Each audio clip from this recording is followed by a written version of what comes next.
welcome back. Today we're going to cover servant leadership and spiritual leadership. The words servant and leadership may sound contradictory. I know they did when I first heard them. One can serve and still influence.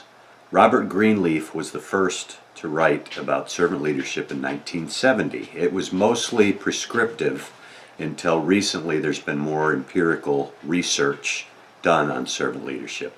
Scholars have discovered in studies that servant leadership is ethical, but it's also so much more. Empirical research has shown it to be a very effective leadership style. Followers were more satisfied, believed their needs were met, they stayed with organizations longer, they worked harder, and the research showed that leaders were being more focused on followers and their needs. They were being nurturing, empathizing, empowering, and serving. So there's a powerful case to be made just on results for servant leadership. It literally inverts the leadership pyramid. It shows the followers at the top of the organization, at the pinnacle, and then the leader undergirding or serving the followers. So there's this aspect of self-denial and humility. John 13 was the activity where Jesus washed his disciples' feet. He was doing that as a object lesson, a real experiential learning event. So he'd taught about servant leadership, he'd preached about it, spoken about it, but this was a real life example. He finished out the chapter by talking about love. And that's what he was exemplifying here. Greenleaf in 1977 said, servant leadership is primarily concerned with serving the best interests of the followers. The servant leader is servant first, making sure other people's highest priority needs are being served. The best test of the success of servant leadership, according to Greenleaf, is do the served grow as persons? Do they, while being served, become healthier, wiser, freer, more autonomous, and more likely themselves to be servants? So it's lifting people to a higher level. We learned that from Burns. So it's a trait, serving, giving, humility, but it's also a behavior. Spears, in 2004, showed that servant leaders exemplified these characteristics: listening, empathy, healing, awareness, persuasion, foresight, conceptualization, stewardship, building community, and the growth of people. So if you want a comprehensive list of servant leadership traits and behaviors, it's a long list. I personally went to 5 different textbooks, and I also focused on my PhD program, many other books as well. But I took the concepts and traits and behaviors described by Nordhaus and Yuckel, 2 textbooks on servant leadership. So many of these also come from Greenleaf's writings and are characteristics of the servant leader. Greenleaf believed that servant leadership was the essence of ethical leadership, helping others to achieve shared objectives, developing them, empowering them, meeting their needs. So here's a consolidated list. The helping, the objectives, meeting them together, developing. We've talked about almost every one of these. The well-being of followers. That could be physical, emotional, spiritual, and hopefully financial too. Nurturing, some of the soft things. Defending a follower. Understanding, active listening. Edifying, building up, empathizing. Honesty, trust and respect. Equality. Volunteering, working together. Making an impact on society. Appreciating. Giving them meaningful work. We will talk about that in a couple sessions down the road, as employees tend to stay longer if you can give them meaningful work. Social responsibility, being authentic, building those relationships, enabling them, being ethical and moral, and then having a sense of higher calling was another one.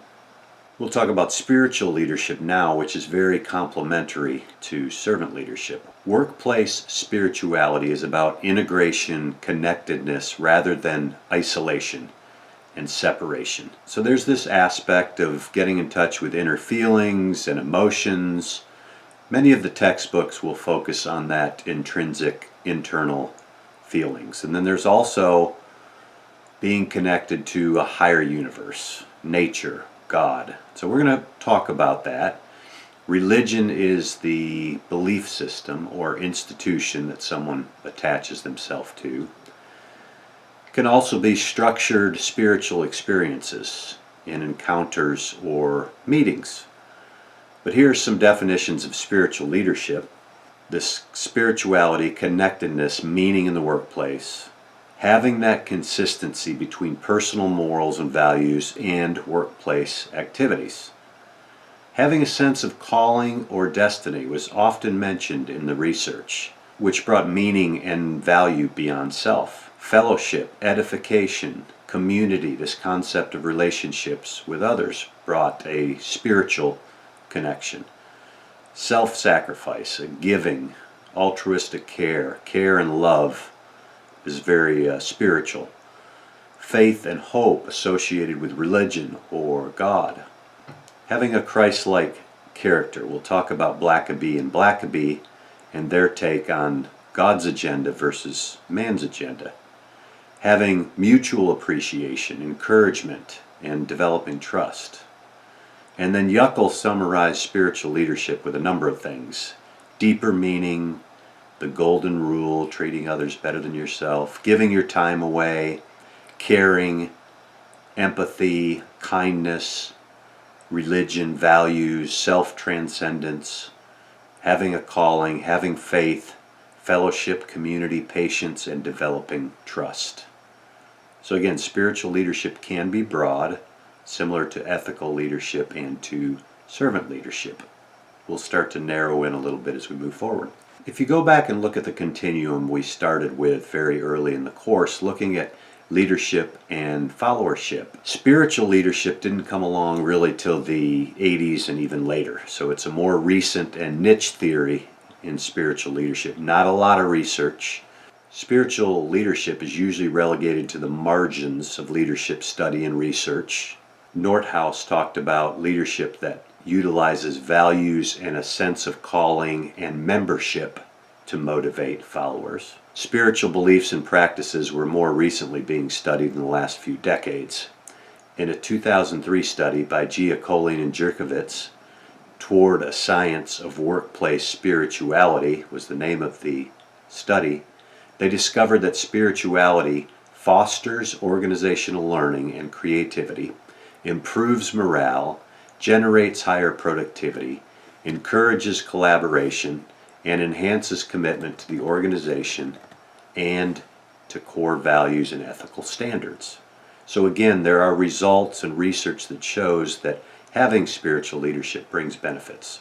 Here's another study that shows a correlation between spirituality and leader effectiveness. That was done by Laura Reeve recently, and it discovered that spiritual values in the workplace reduced stress, reduced absenteeism, lowered turnover, improved morale, and profitability. Having spiritual values can promote leader integrity and humility as well. Just a few spiritual leadership practices here from her findings: treating others fairly, expressing care and concern, listening responsively, appreciating the contributions of others, and engaging in reflective practice. It's a pretty simple list, but a good one.